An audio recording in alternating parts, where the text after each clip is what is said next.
I am back with our chapter 6, that is staffing. Staffing क्या है? Staffing is the process through which competent employees are selected. Staffing क्या है? Staffing एक process है. अभी हमने पढ़ा था प्लानिंग, ऑर्गेनाइजिंग. प्लानिंग क्या थी? किसी भी काम को स्टार्ट करने के लिए कुछ एक्टिविटीज जो हम परफॉर्म करने वाले हैं, it is known as planning. Organising उन एक्टिविटीज को कौन से ग्रुप ऑफ पर्सन या कौन लोग परफॉर्म करेंगे, वो क्या था? ऑर्गेनाइजिंग. अब स्टाफिंग क्या है? एक प्रोसेस है जिससे जो लोग परफॉर्म करेंगे उनको सिलेक्ट करना. सिलेक्टेड, प्रॉपरली ट्रेन, उनको प्रॉपरली ट्रेनिंग देना वर्क के लिए. Effectively develop in various activities, different activities में उनको डेवलप करना. And suitably rewarded in order to achieve predetermined objectives. उनको सुटेबल रिवॉर्ड देना. फॉर एग्जाम्पल, हमारे एम्प्लॉयज को हम सैलरी देते हैं, बोनस देते हैं, या हमारे लेबर्स, हमारे वर्कर्स को हम वेज पेमेंट करते हैं.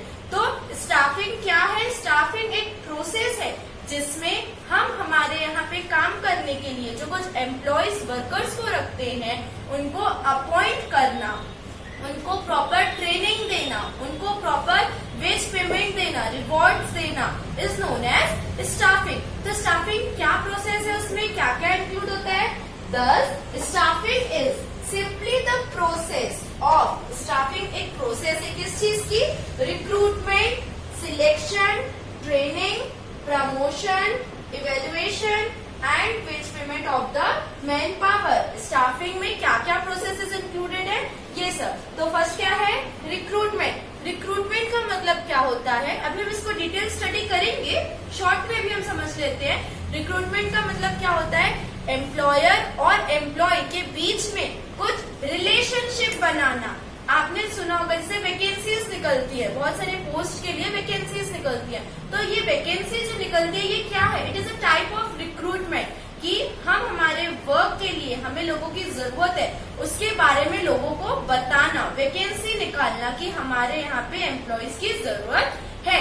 एक रिलेशन स्टैब्लिश करना एम्प्लॉयर और एम्प्लॉय के बीच is known as recruitment. Next क्या होता है रिक्रूटमेंट के बाद? सिलेक्शन. कि अगर हमने मान लीजिए वैकेंसी निकाली 100 पोस्ट के लिए, 100 पोस्ट थी हमारे यहाँ पे और हमारे पास 200 लोगों ने एप्लीकेशन दी, तो उन 200 में से कुछ 100 निकालना इज नोन एज सिलेक्शन. जो भी हमारी टर्म्स कंडीशंस है जो लोग उन पे एग्री करेंगे इज नोन एज सिलेक्शन. उसके बाद उनको प्रॉपर ट्रेनिंग प्रोवाइड करना हमारे वर्क को लेके. देन आफ्टर उनका प्रमोशन करना. देन इवेल्युएशन, उनको देखना कि whether they are working properly और नॉट. और वेज पेमेंट, वो जो हमारे पास वर्क कर रहे हैं उनके लिए उनको वेज पेमेंट देना. वेजेस है तो वेजेस, अदरवाइज सैलरी प्रोवाइड करनी है तो उनको सैलरी प्रोवाइड करना.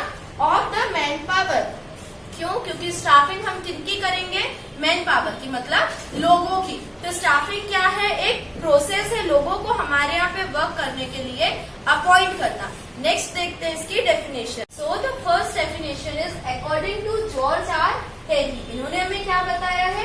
Staffing is concern with getting and maintaining satisfactory man power. मतलब कि स्टाफिंग क्या प्रोसेस है? हमारे पास लोगों को अपॉइंट करना. तो लोगों को, किसी भी लोग को अपॉइंट करना नहीं, किसी भी पर्सन को अपॉइंट करना नहीं, उनको अपॉइंट करना जो कि हमारे बिजनेस के लिए एकदम परफेक्ट हो, फिट हो, हमें जिनको अपॉइंट करने से कुछ सेटिस्फेक्शन मिले.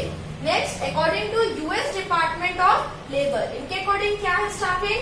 Staffing is the function by which managers build organisation. Staffing क्या है? स्टाफिंग एक फंक्शन है. किस चीज का फंक्शन है? जिससे मैनेजर्स अपना ऑर्गेनाइजेशन को बिल्ड करते हैं, बनाते हैं. कैसे? क्या प्रोसेस से? Through recruitment, selection, development of individuals as capable employees.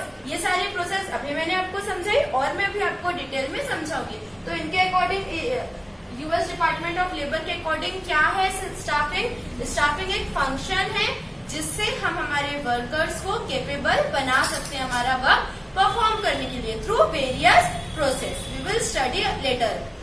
सो हम नेक्स्ट इसके देख लेते हैं अब कुछ characteristic. So the first characteristic is determination of personnel. Staffing क्या है? स्टाफिंग पर्सन्स को अपने वर्क परफॉर्म करने के लिए अपॉइंट करना है। तो डिटर्मिनेशन ऑफ पर्सन मतलब ह्यूमन रिसोर्सेज को डिटरमाइन करना। Next continuous process. Next characteristic क्या है? Continuous process. स्टाफिंग में हम लोगों को हमारे पास अपॉइंट करते हैं वर्क को परफॉर्म करने के लिए। तो क्या अगर कोई एक वर्कर छोड़ के चला जाएगा हम हमारा बिजनेस वहां पे एंड कर देंगे? नहीं, हम उसके बदले में नेक्स्ट पर्सन को अपॉइंट करेंगे। So it is a continuous process. Next advantages to all. Staffing हर किसी के लिए एक एडवांटेज है। कैसे? हमारे बिजनेसमैन के ओनर के लिए, हमारे एम्प्लॉयर के लिए क्या है? एडवांटेजेस कैसे है कि उसको उसका काम परफॉर्म करने के लिए कुछ लोग मिल जाएंगे और लोगों को जो पर्सन्स हम अपॉइंट करने वाले मतलब हमारे जो एम्प्लॉय जो हम अपॉइंट करेंगे उनके लिए कैसे एडवांटेजेस है? उनको कुछ अपने रहने के लिए, अपने डे टू डे लाइफ को स्पेंड करने के लिए कुछ बोनस, कुछ सैलरी मिल जाएगी। तो ये स्टाफिंग दोनों के लिए, हर किसी के लिए अपने अपने अलग अलग तरीके से एडवांटेजेस है। Next important function of management. Management के 5 फंक्शंस होते हैं। मैं आपको हर वीडियोस में ये बताती हूँ। Planning, organising, staffing, directing and controlling. Planning हम पढ़ चुके हैं, ऑर्गेनाइजेशन हम पढ़ चुके हैं। नेक्स्ट हम क्या देख रहे हैं? स्टाफिंग। तो ये इंपॉर्टेंट फंक्शन ऑफ मैनेजमेंट का which is at the 3rd position. Next क्या है? Choice involve. कैरेक्टरिस्टिक इसका चॉइस इन्वॉल्व कैसे? क्योंकि स्टाफिंग में हम सिलेक्शन प्रोसेस करते हैं। हम हर किसी को हमारे पास वर्क करने के लिए अपॉइंट नहीं कर लेते। उसमें हमारी चॉइस इन्वॉल्व होती है कि हम जिसको अपॉइंट करना चाहें उनके क्वालिफिकेशन के या हमारे कुछ टर्म्स एंड कंडीशंस के बेसिस पे। तो स्टाफिंग इंक्लूड्स चॉइस। तो ये सारे इसके हो गए कैरेक्टरिस्टिक्स। अब हम देखते हैं इसके इम्पोर्टेंस। तो फर्स्ट इम्पोर्टेंस क्या है? Sound and healthy organisation. Staffing से हमारा जो ऑर्गेनाइजेशन है वो एकदम साउंड और हेल्दी होगा। इट मीन्स अच्छा ऑर्गेनाइजेशन होगा। Next job satisfaction. स्टाफिंग करने से जो हमारे एम्प्लॉयज हैं उनको उनकी जॉब के लिए एक सेटिस्फेक्शन मिल जाएगा कि हाँ अब हम यहाँ पे कुछ जॉब कर रहे हैं, अब हमारा कुछ रहने का निश्चित हो चुका है। तो वर्कर्स को जॉब सेटिस्फेक्शन मिल जाएगा। Next utilisation of human resource. जितने भी हमारे पास वर्कर है, ह्यूमन रिसोर्स जो है उनका बेस्ट से बेस्ट यूटिलाइजेशन करना, उनसे ज्यादा काम करवाना, अच्छे तरीके से उनका यूटिलाइजेशन करना। Next quality management. हमारा अगर ऑर्गेनाइजेशन साउंड और हेल्दी होगा, अच्छा ऑर्गेनाइजेशन होगा, तो हमारे बिजनेस की, हमारे वर्क की इमेज बिल्डिंग भी अच्छी होगी, उसकी इमेज, उसकी गुडविल भी बेस्ट से बेस्ट होगी। तो हमारी बिजनेस की क्वालिटी मेंटेन रहेगी कि इनके यहाँ का काम हमेशा अच्छा ही होता है। क्यों? क्योंकि हमारा ऑर्गेनाइजेशन एक साउंड और हेल्दी ऑर्गेनाइजेशन है। Next success of organisation. अगर इमेज अच्छी होगी, गुडविल अच्छी होगी, हमारा वर्क अच्छा होगा तो हमारी सक्सेस भी कंफर्म है, हमारे बिजनेस की सक्सेस भी अच्छे से होगी। तो ये सारे क्या है? स्टाफिंग के इम्पोर्टेंस है। अब हम देखते हैं कि स्टाफिंग की क्या प्रोसेस होती है। सो स्टाफिंग की सबसे फर्स्ट प्रोसेस क्या होती है? सबसे फर्स्ट स्टेप क्या होता है? Man power planning. Man power planning में क्या है कि हमारे वर्क को परफॉर्म करने के लिए हमें कितने लोगों की जरूरत है उनकी प्लानिंग करना, कि मतलब हमारे पास कितनी पोस्ट है उनका डिटरमाइन करना is known as man power planning. फिर क्या करेंगे हम? जॉब एनालिसिस, कि किसकी क्या ड्यूटी होगी, किसकी क्या रिस्पॉन्सिबिलिटी होगी। मान लीजिए 100 पोस्ट है तो 100 कोई भी एक ही चीज के लिए तो पोस्ट नहीं होंगी, डिफरेंट वर्क के लिए, वर्क परफॉर्म करने के लिए पोस्ट होंगी।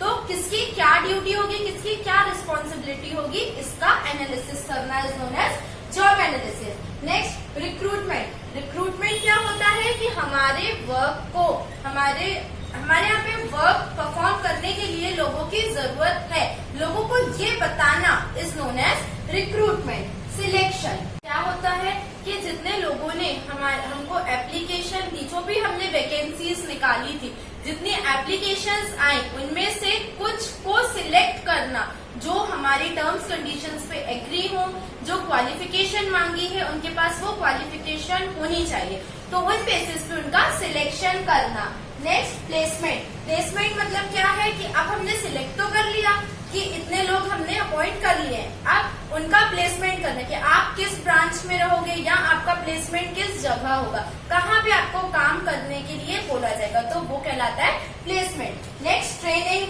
ये तो सिंपल है, ये आप सभी समझते हैं कि उनको ट्रेनिंग्स प्रोवाइड करना, क्यों? क्योंकि उनका वर्क बेटर से और बेटर परफॉर्म हो सके। नेक्स्ट डेवलपमेंट, उनका डेवलपमेंट करना वेरियस तरीके से हो सकता है उनका खुद का पर्सनल डेवलपमेंट हो, उनका वे ऑफ टॉकिंग, उनका बात करने का तरीका और उनकी चाल चलन, ये सारी चीजें हो सकती है डेवलपमेंट में। और भी डेवलपमेंट हो सकता है कि उनके वर्क को लेके, तो वो तो किस तरीके से होगा, हमारी ट्रेनिंग के थ्रू डेवलपमेंट होगा। And the last is remuneration, उनको उनके वर्क के लिए कुछ रिम्यूनरेशन देना, सैलरी, बोनस, वेजेस, XYZ। तो ये कुछ स्टेप्स होते हैं स्टाफिंग प्रोसेस के लिए। सबसे पहले ये सोचना कि हमें कितने लोगों की जरूरत है, उनकी ड्यूटीज, उनकी रिस्पॉन्सिबिलिटीज, फिर लोगों को ढूंढना, कैसे ढूंढेंगे, वैकेंसीज निकालने के थ्रू, उनका सिलेक्शन करना, ट्रेनिंग देना, उनको सही जगह पे प्लेसमेंट देना कि आपका काम ये है तो आप यहाँ पे वर्क करिए, फिर उनका डेवलपमेंट करना एंड देन आफ्टर उनको सैलरी या बोनस पे करना।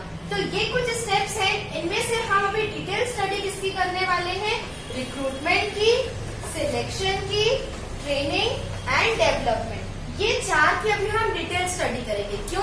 क्योंकि इनके जो स्टेप्स हैं वो भी कुछ अलग फर्दर डिवाइडेड होते हैं, लेकिन इनको हमें इतना डीप में समझने की जरूरत नहीं है क्योंकि मैक्सिमम इससे रिलेटेड कुछ क्वेश्चंस बनते हैं। तो अभी हम समझते हैं सबसे फर्स्ट क्या, रिक्रूटमेंट। रिक्रूटमेंट क्या होता है, refers to that process which is concerned with the identification of sources where from the personnel can be employed। Recruitment वो प्रोसेस है जिसमें हम सबसे पहले ये देखते हैं कि हमें लोग कहाँ कहाँ से अपॉइंट करने हैं।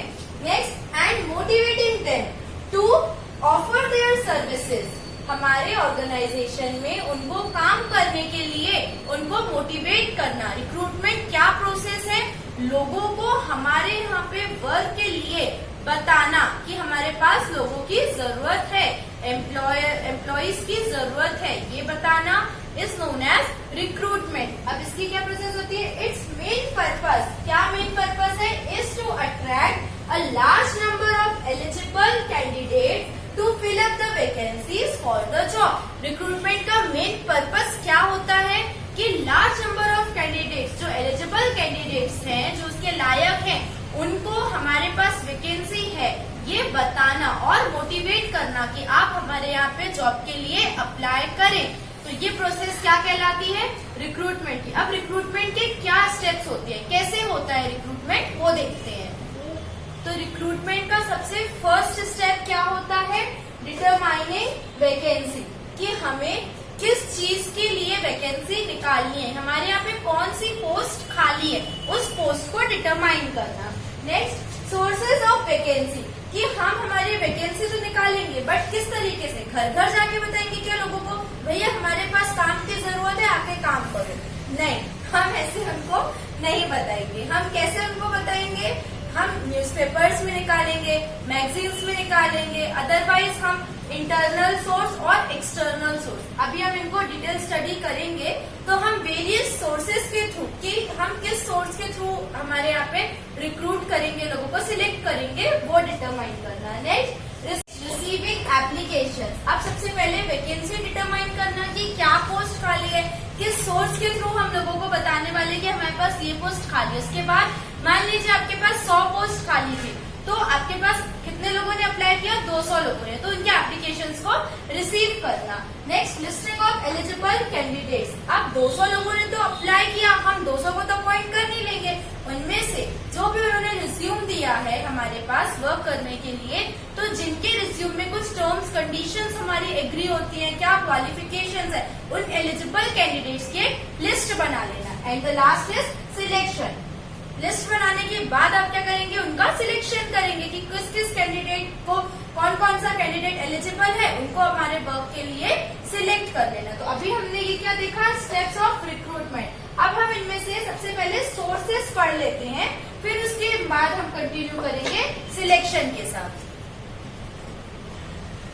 तो सोर्सेज ऑफ रिक्रूटमेंट दो टाइप से होते हैं, एक होते हैं इंटरनल सोर्स, एक होता है एक्सटर्नल सोर्स। तो इंटरनल सोर्स में सबसे फर्स्ट क्या आता है, प्रमोशन, कि जो भी वर्कर हमारे पास या हमारे एम्प्लॉयज हमारे पास काम कर रहे हैं उनका प्रमोशन करना, उनको और आगे बढ़ाना, इंक्रीज करना। तो ये इंटरनल सोर्स है। मतलब कि इंटरनल सोर्स में एक्चुअली क्या आती है, जो हमारे पास वर्क कर रहे हैं उन्हीं में से कुछ ट्रांसफर करके, कुछ प्रमोट, कुछ डिमोट करके सिलेक्ट करना। नेक्स्ट क्या है, ट्रांसफर, कि हमारे पास जो वर्कर्स ब्रांच ए में काम कर रहे थे, ब्रांच बी में जरूरत है तो उनका ब्रांच ए से ट्रांसफर कर देना ब्रांच बी में, तो ये भी होता है एक सोर्स। नेक्स्ट है डिमोशन, कुछ वर्कर्स अच्छे से वर्क परफॉर्म नहीं करते हैं तो जिसके लिए वो एलिजिबल नहीं है, हो सकता है कि हमें उसके लिए अलग एक वर्कर मिल जाए, अलग एम्प्लॉय मिल जाए जो उतना एलिजिबल हो, और तो हम उनका क्या कर सकते हैं, डिमोशन कर सकते हैं, उनके काम से उनको नीचे वाला काम दे सकते हैं। Next x employees, x employees क्या होते हैं, जो हमारे पास वर्क कर चुके हैं, उन्होंने वर्क छोड़ दिया था किसी भी रीजन की वजह से, अब वो मिलेंगे तो उनको ही एम्प्लॉय करना है। इससे हमें ज्यादा टाइम वेस्ट नहीं होगा और हमें जो ट्रेनिंग फैसिलिटीज उनको प्रोवाइड करनी थी वो भी ज्यादा नहीं देनी पड़ती है।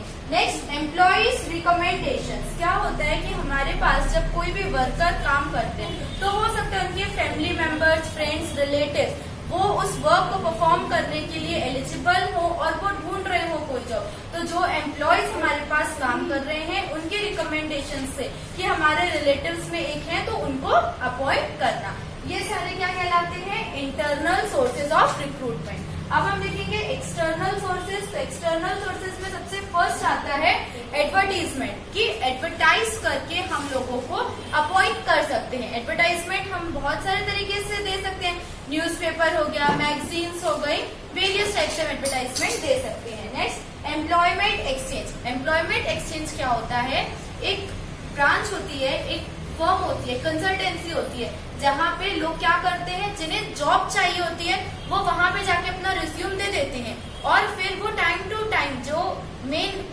जहाँ पे मेन हमें काम जिसको चाहिए होता है ना, तो वो वहां पे जाके कंसल्ट कर लेते हैं कि हमें इस काम के लिए लोगों की जरूरत है, तो उनके पास ऑलरेडी रिज्यूम्स होते हैं, क्योंकि वहां पे लोग अपने रिज्यूम देके आ जाते हैं। जिन्हें जॉब की जरूरत होती है वो वहां पे अपना रिज्यूम देते हैं और जिनको जॉब देनी होती है वो भी वहां पे कंसल्ट करते हैं कि हमें लोगों की जरूरत है। तो ये क्या कहलाता है, employment exchange. Next educational institutions. Educational institution से भी हम हमारे पास लोगों को अपॉइंट कर सकते हैं, जैसे कॉलेजेस हो गया या कैंपस सिलेक्शन हो गया, तो ये कहलाता है educational institutions. Next old applications. अभी मैंने आपको बताया था, जैसे आपने पोस्ट निकाली थी 100 के लिए, वैकेंसी किसके लिए, 100 पोस्ट के लिए खाली थी, तो अब आपके पास 200 एप्लीकेशंस आ गए थे, तो जो 100 एप्लीकेशंस आपके पास अभी आपने निकाल के रखे थे, हम उनमें से भी सिलेक्ट कर सकते हैं। Next retired employees. जो एम्प्लॉयज हमने जो एम्प्लॉयज रिटायर्ड थे, अगर वो विलिंग है वर्क को परफॉर्म करने के लिए और हमें अगर कोई भी न्यू नहीं मिल रहे हैं अभी के लिए, तो हम जो रिटायर्ड एम्प्लॉयज हैं उनको भी अपॉइंट कर सकते हैं। तो ये सारे क्या सोर्सेज हैं, एक्सटर्नल सोर्सेज ऑफ रिक्रूटमेंट। अब हम देखते हैं इन दोनों के बीच का डिफरेंस क्या होता है। सो इंटरनल सोर्स और एक्सटर्नल सोर्स का सबसे फर्स्ट डिफरेंस क्या होता है, area. Internal source within the boundaries of organisation. हम इंटरनल सोर्स में जो भी रिक्रूट करते हैं तो वो कैसे होती है, within the boundaries of organisation. जितना जो भी हमारा ऑर्गेनाइजेशन है उसके अंदर के लोग, उन्हीं में से सिलेक्ट करना, उन्हीं में से प्रमोट करना, डिमोट करना, मतलब ऑर्गेनाइजेशन के बाहर के लोगों को हम अपॉइंट नहीं करते हैं। और एक्सटर्नल सोर्स में outside the boundary of organisation, मतलब हमारे ऑर्गेनाइजेशन के बाहर के लोगों को अपॉइंट करना। Next is scope. अब हम यहाँ पे हमारे जो इंटरनल सोर्स है उसमें हम क्या कर रहे हैं, किन लोगों को अपॉइंट कर रहे हैं, जो वर्कर्स हैं वहां पे ऑलरेडी, उन्हीं में से किसी न किसी को प्रमोट, डिमोट, ट्रांसफर करके ले रहे हैं, तो इसका स्कोप भी वेरी लिमिटेड होता है, ज्यादा वास्ट नहीं होता है। एक्सटर्नल सोर्स में क्या होता है, स्कोप इज वास्ट। क्यों, क्योंकि हम बाहर से लोगों को हमारे पास अपॉइंट करते हैं, तो इसका स्कोप ज्यादा होता है। Next time. अब internal source, it is quick and time saving. ये क्या हो जाता है, थोड़ा सा जल्दी हो जाता है कंपैरेटिवली इन एक्सटर्नल सोर्स। ये जल्दी होता है और टाइम सेविंग होता है, इसमें हमारा ज्यादा टाइम वेस्ट नहीं होता है। बट एक्सटर्नल सोर्स में it is lengthy and time consuming process. इसमें क्या होता है, एक्सटर्नल सोर्स में थोड़ा सा ज्यादा टाइम लेता है और थोड़ी सी लेंथी प्रोसेस होती है। क्यों? क्योंकि अगर बाहर से हम किसी को भी अपॉइंट करेंगे तो हम उनका पूरा कच्चा चिट्ठा सब कुछ लेते हैं, जो भी उनका पूरा रिज्यूम है, उनकी डिटेल्स है, सब कुछ हमें लेने की जरूरत होती है।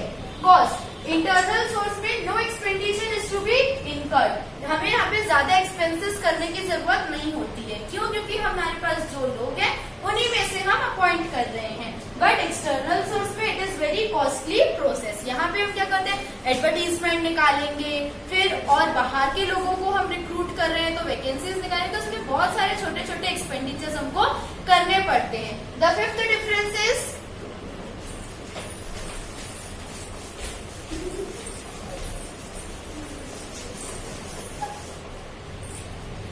चॉइस। फिफ्थ डिफरेंस क्या है? चॉइस। इंटरनल सोर्स में क्या होता है, हमारे पास लिमिटेड लोग होते हैं तो हमारी चॉइस भी लिमिटेड ही होती है कि हमें उनमें से ही सिलेक्ट करना होता है। बट एक्सटर्नल सोर्स में चॉइसेस वास्ट, हमारे पास बाहर से बहुत सारे जगह से लोग आते हैं तो चॉइस भी क्या हो जाती है, हमारी वास्ट हो जाती है, ज्यादा हो जाती है। Next, motivation. इंटरनल सोर्स में मोटिवेट अदर वर्कर्स। क्या होगा, मान लीजिए अगर हमने किसी का प्रमोशन किया, किसी को अच्छी जगह ट्रांसफर किया, तो जो अदर वर्कर्स हैं उनको भी मोटिवेशन मिलेगा कि यार अगर आज मैं अच्छा काम करूंगा तो हो सकता है मेरा भी प्रमोशन हो जाए, हो सकता है मेरा भी ट्रांसफर किसी अच्छी जगह हो जाए। तो इंटरनल सोर्स में क्या होता है, मोटिवेशन मिलता है वर्कर्स को। बट एक्सटर्नल सोर्स में डिससेटिस्फैक्शन टू पर्सन। जैसे आपके पास 200 एप्लीकेशन आए थे, उनमें से हमने 100 ही को अपॉइंट किया था, तो जो हमने 100 अभी डिसअपॉइंट किए थे उनको क्या होगा, डिससेटिस्फैक्शन होगा।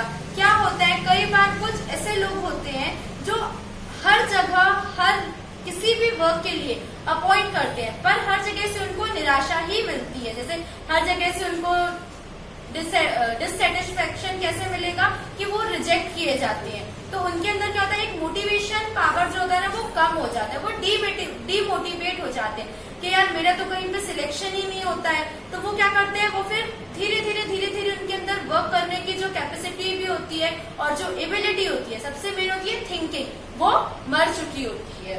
Next and the last is chance. Internal source में freshers doesn't get a chance. क्या होगा, हमारे पास लिमिटेड चॉइस है, जिनका ऑलरेडी हमारे पास ऑर्गेनाइजेशन के अंदर जो वर्कर काम कर रहे हैं उन्हीं में से सिलेक्ट करना है, तो हम कोई न्यू फ्रेशर को अपॉइंट ही नहीं कर पाते हैं, तो उन्हें कोई चांस भी नहीं मिलता है वर्क करने का।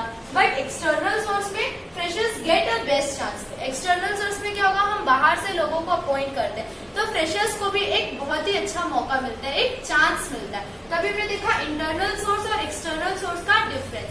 ये अभी हमने किसका पढ़ा, रिक्रूटमेंट का। अब हम देखते हैं सिलेक्शन प्रोसेस क्या होती है।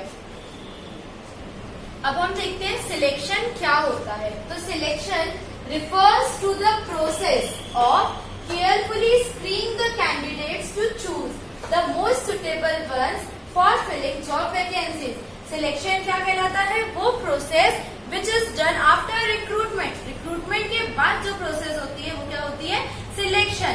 कि जो भी हमारे पास एम्प्लॉयज या एप्लीकेशन आए उनमें से बेस्ट से भी बेस्ट ऑल्टरनेटिव को सिलेक्ट करना। On what basis, on the basis of their qualifications, experience and background of the candidates.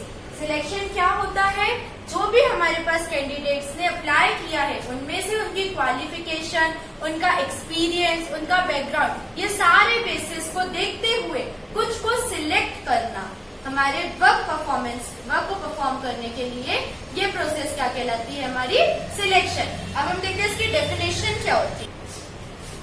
According to del योडर, इन्होंने क्या बताया था, selection is the process by which candidates for employment are divided into 2 classes. Dale Yoder ने हमें selection क्या बताया, selection एक वो प्रोसेस है जिसमें हम कैंडिडेट्स को 2 पार्ट्स में डिवाइड कर देते हैं। और कौन से पार्ट्स में, those who are to be offered and those who are not, जिनको हमें एम्प्लॉयमेंट देना है और जिनको हमें एम्प्लॉयमेंट नहीं देना है। तो सिलेक्शन क्या प्रोसेस है जिसमें हम हमारे कैंडिडेट्स को 2 पार्ट्स में डिवाइड कर देते हैं, एक वो जिन्हें हमें सिलेक्ट करना है, एक वो जिन्हें हमें सिलेक्ट नहीं करना है। अब हम देखते हैं सिलेक्शन की प्रोसेस क्या होती है। सिलेक्शन की प्रोसेस में सबसे फर्स्ट स्टेप क्या होता है, प्रिलिमिनरी स्क्रीनिंग मतलब कि रफली कितने कैंडिडेट्स हमारे वर्क को परफॉर्म करने के लिए इंटरेस्टेड है, उनके बारे में सर्च करना, उनको ढूंढना is known as preliminary screening.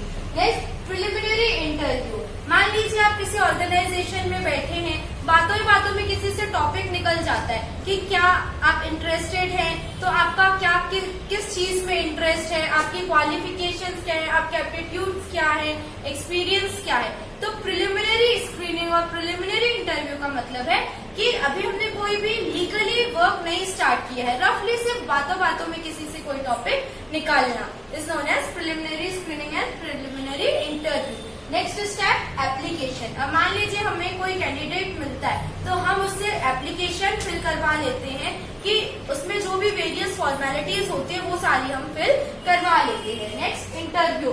Application fill करवाने के बाद अगर हमें लगता है कि हाँ ये बंदा सही है तो हम उसे इंटरव्यू के लिए भी बुलाते हैं। इंटरव्यू में हम उससे वेरियस क्वेश्चंस पूछते हैं हमारे वर्क से रिलेटेड या उनकी हॉबीज, उनके नेम्स XYZ, तो उनका इंटरव्यू लेना। Next medical examination. अब मान लीजिए हमें इंटरव्यू में भी वो बंदा पास हो गया तो हम क्या करेंगे, उसका मेडिकल एग्जामिनेशन, मेडिकल सर्टिफिकेट भी रखेंगे हमारे पास, उससे मांगेंगे कि that he is physically fit. Next employment test. Employment test में वेरियस टाइप्स ऑफ टेस्ट होंगे, उनका एप्टीट्यूड टेस्ट, उनकी एक्सपीरियंसेस, उनके क्वालिफिकेशंस, उनका इंटरेस्ट, ये सारा हम टेस्ट करेंगे, मतलब चेक करेंगे कि वो किस चीज में इंटरेस्टेड है या इसके पहले उनका एक्सपीरियंस क्या था। तो ये क्या कहलाता है, एम्प्लॉयमेंट टेस्ट। नेक्स्ट क्या होगा, रेफरेंस चेक। अब जब हमने देख लिया कि हमारे पास जो वर्कर है जिसको हम अपॉइंट करने वाले हैं, जो एम्प्लॉय को, उसका सब कुछ सही है, फिजिकली भी फिट है, मेंटली फिट है,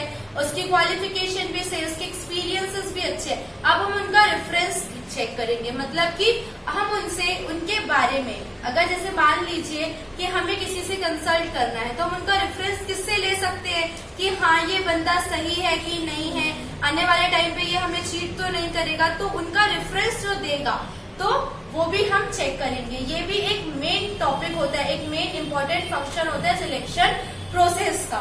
नेक्स्ट है अपॉइंटमेंट लेटर। अब जब हमने हर एक चीज उनकी चेक कर ली है कि हाँ वो बंदा भी सही है, वो आने वाले टाइम पे हमें चीट भी नहीं करेगा, धोखा भी नहीं देगा, तो हम उन्हें फाइनली अपॉइंटमेंट लेटर दे देते हैं। Next placement. अपॉइंटमेंट लेटर देने के बाद वो हमारे पास वर्क करने के लिए आएंगे, हम उनका प्लेसमेंट करेंगे कि आप इस जगह काम की करिए या इस ऑफिस, इस डिपार्टमेंट में आपको हम अपॉइंट कर रहे हैं। And the last step is selection decision. Selection decision मतलब कि हमने सिलेक्ट तो कर लिया, उनको वर्क भी दे दिया, वो अब हमारे पास काम कर रहे हैं।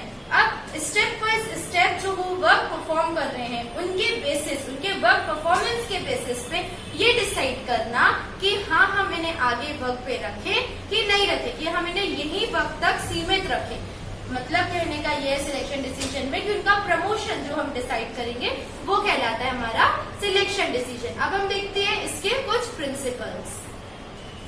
अब ये कुछ प्रिंसिपल्स होते हैं सिलेक्शन प्रोसेस के, मतलब किन बेसिस पे हमें सिलेक्शन करना चाहिए। तो सबसे फर्स्ट होता है मेड बाय एक्सपर्ट्स, मतलब कि सिलेक्शन प्रोसेस करने के लिए, सिलेक्ट करने के लिए कुछ वेरियस एक्सपर्ट्स, डिफरेंट एक्सपर्ट्स को हमें बिठाना चाहिए, उनसे ही हमें सिलेक्शन करवाना चाहिए। Next based on certain standard, हमें कुछ एक स्टैंडर्ड डिसाइड कर लेना चाहिए कि इन बेसिस पे हम सिलेक्ट करेंगे। मान लीजिए कैसे स्टैंडर्ड डिसाइड करना, हम समझे कि हमने उनका कुछ एक टेस्ट लिया जिसमें हमने स्टैंडर्ड डिसाइड कर दिया कि मार्क्स 15 होने चाहिए, हमने 25 मार्क्स का टेस्ट लिया और उसमें पासिंग मार्क्स कितने होने चाहिए, 15।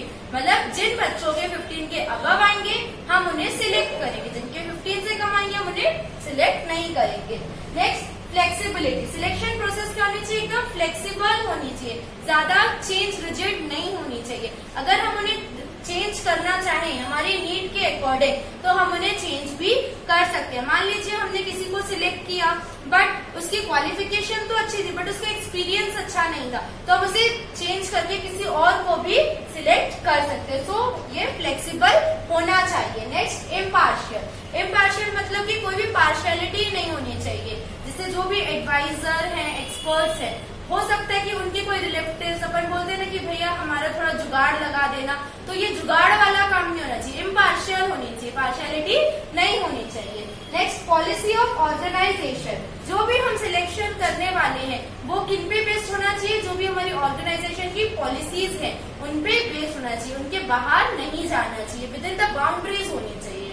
Next and the last is suitable source. हमें किसी भी सिलेक्शन प्रोसेस को सुटेबल सोर्स के अकॉर्डिंग करना चाहिए कि हमें इंटरनल सोर्स के थ्रू सिलेक्ट करना है कि एक्सटर्नल सोर्स के थ्रू। तो जो हमारा सोर्स है वो भी एकदम परफेक्ट होना चाहिए। तो ये सब क्या है हमारे प्रिंसिपल्स ऑफ सिलेक्शन कि हमें इन बेसिस पे ही सिलेक्ट करना है। अब हम देखते हैं इसका नेक्स्ट टॉपिक रिक्रूटमेंट और सिलेक्शन का डिफरेंस। रिक्रूटमेंट और सिलेक्शन का सबसे फर्स्ट डिफरेंस क्या होता है? Step. It is the first step. Recruitment क्या होता है? सिलेक्शन प्रोसेस का सबसे फर्स्ट स्टेप होता है, but selection is the secondary step. Recruitment के बाद हम सिलेक्शन करते हैं, सो it is a secondary step. Means it is a means while selection is not a means. Recruitment क्या है? सिलेक्शन करने के लिए एक मीन्स है, एक मीडियम का काम करता है, but selection is not a means, वो किसी मीडियम का काम नहीं करता है। Next health. Employment exchange is an important source. Recruitment करने के लिए जो अभी हमने एम्प्लॉयमेंट एक्सचेंज के बारे में पढ़ा था वो एक इम्पोर्टेंट सोर्स होता है, बट सिलेक्शन प्रोसेस में no help of employment exchange is required. Employment exchange की हमें इसमें कोई हेल्प की जरूरत नहीं होती है। Next is invitation. Advertisement are made for invited candidates. Recruitment हम कैसे करते हैं? By the means of advertisement. हम कैंडिडेट्स को हमारे पास कैसे बुलाते हैं? एडवर्टीजमेंट के थ्रू। बट सिलेक्शन में notice is given to candidates personally. Selection process हम कैसे करते हैं?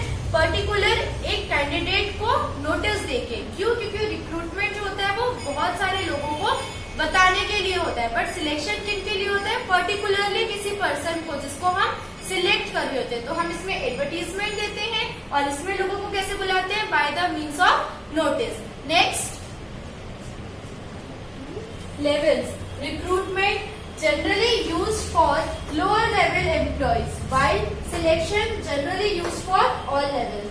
रिक्रूटमेंट वर्ड हम मेनली किसके लिए यूज करते हैं? जो लोअर लेवल एम्प्लॉयज होती है, फॉर जस्ट लाइक वर्कर्स, उनके लिए। और सिलेक्शन वर्ड हम बेसिकली सबके लिए यूज करते हैं। Next is activity. It is a positive activity. Recruitment positive activity कैसे है? क्योंकि हम यहाँ पे लार्ज नंबर ऑफ कैंडिडेट्स को हमारे पास वर्क करने के लिए एडवर्टाइज करते हैं। हमें पता चलता है कि इतने सारे लोगों के पास क्वालिफिकेशन एक्सपीरियंसेस हैं। But selection it is a negative activity. Selection negative activity कैसे है? क्योंकि हम इसमें कुछ ही लोगों को सिलेक्ट करते हैं who are applicable for our work and eligible for our work. Next process. It is a simple process while selection it is a complex process. Recruitment simple process क्या है? क्योंकि हमें उसमें कुछ चीजें ज्यादा परफॉर्म करने की जरूरत नहीं है। सिंपल हमने एडवर्टाइजमेंट किया और लोगों के जो भी हमारे कैंडिडेट्स हैं उनकी हमने इंफॉर्मेशन कलेक्ट कर ली, रिज्यूम्स कलेक्ट कर लिए। बट सिलेक्शन एक कॉम्प्लेक्स प्रोसेस क्यों हो जाती है? क्योंकि हमें उसमें क्या करना पड़ता है? बहुत सारी जो फॉर्मेलिटीज होती हैं उनको परफॉर्म करना पड़ता है, जैसे उनका मेडिकल टेस्ट हो गया या वेरियस टेस्ट हो गए, physical test, mental test, interest हो गया उनका। तो ये सारी चीजें इंटरव्यू हमें परफॉर्म करना पड़ता है। तो रिक्रूटमेंट क्या हो जाती है? एक सिंपल प्रोसेस होती है, बट सिलेक्शन क्या होती है? एक वेरी कॉम्प्लेक्स प्रोसेस होती है। तो अभी तक हमने जो पढ़ा वो क्या था? पोर्शन पूरा सिलेक्शन का। अब सिलेक्शन के बाद जो हम पढ़ने जा रहे हैं वो क्या है? Training process. नाउ सिलेक्शन के बाद का स्टेप क्या होता है? Training. So what is training?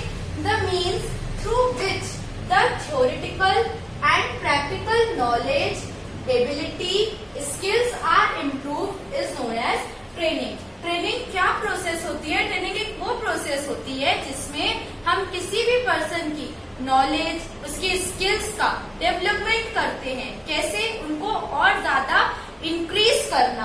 ये प्रोसेस क्या होती है? ट्रेनिंग। उनके थ्योरेटिकल नॉलेज को भी और प्रैक्टिकल नॉलेज को भी और इंक्रीज करना is known as training. According to Edwin Flippo, इन्होंने क्या बताया था? Training is the act of increasing the knowledge and skills of an employer for doing a particular job. किसी भी जॉब को, पर्टिकुलर जॉब को परफॉर्म करने के लिए किसी पर्सन का थ्योरेटिकल नॉलेज और प्रैक्टिकल नॉलेज, स्किल्स को इंक्रीज करना इज नोन एज ट्रेनिंग। तो ट्रेनिंग क्या प्रोसेस है? उनके स्किल्स, उनके नॉलेज को और ज्यादा इंक्रीज करना इज नोन एज ट्रेनिंग। अब हम देखते हैं ट्रेनिंग कैरेक्टरिस्टिक्स और objectives. Characteristics, objectives and importance of training. Students ये ज्यादा लेंथी टॉपिक नहीं है, इसलिए इसके कैरेक्टरिस्टिक्स, ऑब्जेक्टिव्स और इम्पोर्टेंस आपको एक ही में समझा रही हूँ, क्योंकि लगभग ये सिमिलर है, तीनों में कुछ ही सेम पॉइंट्स है। तो फर्स्ट क्या है, अ प्रोसेस। क्या है ट्रेनिंग? क्या है? एक प्रोसेस है। किस चीज की? हमारे एम्प्लॉयज के स्किल्स, उनके नॉलेज, एक्सपीरियंसेस को इंक्रीज करने की एक प्रोसेस है। Next, means of development. Training क्या है? एक मीन्स ऑफ डेवलपमेंट है। कैसे? अगर हम हमारे एम्प्लॉयज को ट्रेन करते रहेंगे टाइम टू टाइम पे बाय डिफरेंट मशीन्स या डिफरेंट कोई भी मीन्स के थ्रू हम उन्हें ट्रेनिंग देंगे, तो क्या होगा? उनकी पर्सनालिटी तो डेवलपमेंट होगी, प्लस हमारा वर्क करने का जो उनका तरीका है उसमें भी डेवलपमेंट होगा, इंक्रीज होगा। Increase in efficiency. Next, increase in efficiency मतलब कि उनकी जो काम करने की एबिलिटी है, जो काम करने की क्षमता है, वो भी वो ट्रेनिंग के थ्रू इंक्रीज होगी। जैसे पहले के लोग कुछ कम काम करते थे, बट उन्हें ट्रेनिंग दी गई डिफरेंट मशीन्स के थ्रू, तो ज्यादा प्रोडक्टिविटी होने लगी। तो इंक्रीज इन एफिशिएंसी मतलब उनके काम करने में भी इंक्रीज होगा। Next, bring desired changes. जैसे अगर मान लीजिए मेरी कोई शॉप थी या अगर मेरा कोई कंपनी थी, इंडस्ट्री, जहाँ पे मैं कुछ चीज प्रोड्यूस कर रही हूँ, तो क्या है, ब्रिंग्स डिजायर्ड चेंजेस को मतलब जो भी मेरी कुछ चेंजेस चाहती थी मैं कि मेरे यहाँ पे इतनी प्रोडक्टिविटी नहीं, इससे ज्यादा हो, ज्यादा क्वांटिटी में प्रोडक्शन हो, तो मैंने मेरे वर्कर्स, एम्प्लॉयज को क्या किया, ट्रेन किया। तो जो चेंजेस मैं चाहती थी ट्रेनिंग के थ्रू मुझे वो भी चेंजेस मिल गए। Next is maximum satisfaction to workers. क्या होगा? जो वर्कर्स है उनको मान लीजिए हम कुछ काम करने के लिए एक सर्टेन अमाउंट पे कर रहे थे, क्यों? क्योंकि जितना हमारा प्रोडक्शन होगा हम उन्हें उतना ही अमाउंट पे कर पाएंगे। ट्रेनिंग के थ्रू हमारा प्रोडक्शन भी ज्यादा होने लगा, क्योंकि उनकी एबिलिटी, वर्क करने की एफिशिएंसी इंक्रीज हो गई। तो ज्यादा प्रोडक्शन होगा तो हमें ज्यादा प्रॉफिट मिलेगा, और जब ज्यादा प्रॉफिट मिलेगा तो हम हमारे वर्कर्स को भी ज्यादा सैलरी या बोनस दे पाएंगे। तो हमारे वर्कर्स के लिए भी एक सेटिस्फेक्शन हो जाता है ट्रेनिंग के through. And next, harmonious relation among workers. क्या होता है, कुछ वर्कर्स, एम्प्लॉयज हमारे यहाँ पे काम कर रहे थे, हो सकता है कुछ की पोस्ट अच्छी हो, कुछ की पोस्ट लेस हो, तो अगर हम इन्हें भी वैसी ट्रेनिंग प्रोवाइड कर दें कि वो भी उनके इक्वल में आ जाए, जरूरी है कि एकदम उनके बैलेंस में आ जाए, उनके इक्वालिटी में आ जाए, नहीं, बट थोड़ा सा भी अगर हम उनको इंक्रीज कर पाते हैं तो क्या होगा, उनके जो रिलेशनशिप है वो हार्मोनियस हो जाएंगे, एक दूसरे के प्रति उनके रिलेशंस अच्छे हो जाएंगे। तो ट्रेनिंग के ये सारे कैरेक्टरिस्टिक्स, ऑब्जेक्टिव्स और इम्पोर्टेंस हो सकते हैं। नेक्स्ट हम देखते हैं development. So next is development. अब डेवलपमेंट क्या होता है? Development refers to a continuous long term educational process. ये क्या है? एक कंटिन्यूअस प्रोसेस है और एजुकेशनल प्रोसेस है। किस चीज की? Of developing the overall personality of an employee. Overall जो पर्सनैलिटी होती है एम्प्लॉय की वो इंक्रीज होती है डेवलपमेंट से। ट्रेनिंग से क्या होता है? सिर्फ उसकी थ्योरेटिकल नॉलेज और प्रैक्टिकल नॉलेज, मतलब एक सीमित दायरे तक उसके स्किल्स इंक्रीज होते हैं, बट डेवलपमेंट से उसकी ओवरऑल पर्सनैलिटी भी इंक्रीज होती है। It may be called a career oriented process. Development से ये क्या कहते हैं? Career oriented process. मतलब ट्रेनिंग से हम पर्टिकुलर एक फील्ड में इंक्रीज होते हैं, बट डेवलपमेंट से हम वेरियस फील्ड्स में भी इंक्रीज होते हैं।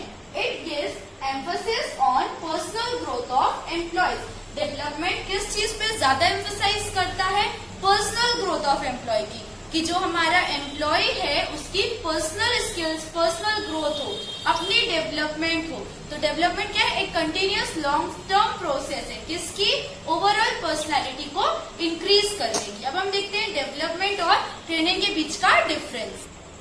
सो ट्रेनिंग और डेवलपमेंट में हम अभी डिफरेंस देख रहे हैं, तो सबसे फर्स्ट प्लेस ऑफ डिफरेंस क्या है? Meaning. Training refers to an act of increasing skills and knowledge. Training क्या प्रोसेस होती है? हमारे स्किल्स और हमारे नॉलेज को इंक्रीज करना। और development refers to an act of increasing overall personality. हमारी ओवरऑल पर्सनैलिटी को इंक्रीज करना is known as development. Next is orientation. Training is job oriented while development is career oriented. Training क्या है? सिर्फ हमारे जॉब से रिलेटेड है।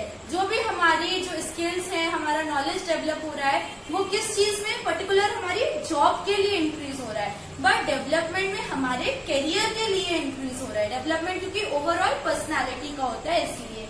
Next, skills. It is concern with technical skills. Training में हम क्या देते हैं, प्रैक्टिकल नॉलेज, जो उसकी टेक्निक्स हैं उनके बारे में, उन स्किल्स को इंक्रीज करते हैं। But development it is concern with human skills. जो भी हमारे ह्यूमन जो है उनकी स्किल्स को बढ़ाना, उनका वे ऑफ टॉकिंग, उनकी पर्सनालिटी डेवलपमेंट, क्योंकि डेवलपमेंट क्या है, ओवरऑल पर्सनालिटी का डेवलपमेंट को इंक्रीज करना। Next, Vijay. Next, nature. Training it is temporary in nature while development is permanent in nature। Training क्या होती है, टेम्पररी होती है, कम टाइम के लिए होती है, और डेवलपमेंट क्या होता है, परमानेंटली होता है। Process it is a short term process while development it is a long term process. Training क्योंकि शॉर्ट टर्म के लिए होती है, इसलिए टेम्पररी होती है नेचर में, इसलिए वो क्या होती है, शॉर्ट टर्म प्रोसेस है।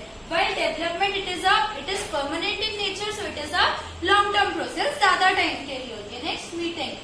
It meets current requirements through training. Training से क्या होता है, जो भी हमारी अभी करेंट रिक्वायरमेंट्स है वो फुलफिल होती है। But development it meets future requirement. Development क्या होता है, हमारी ओवरऑल पर्सनैलिटी इंक्रीज होती है, जो हमारी फ्यूचर रिक्वायरमेंट्स है हम उनको मीट करते हैं।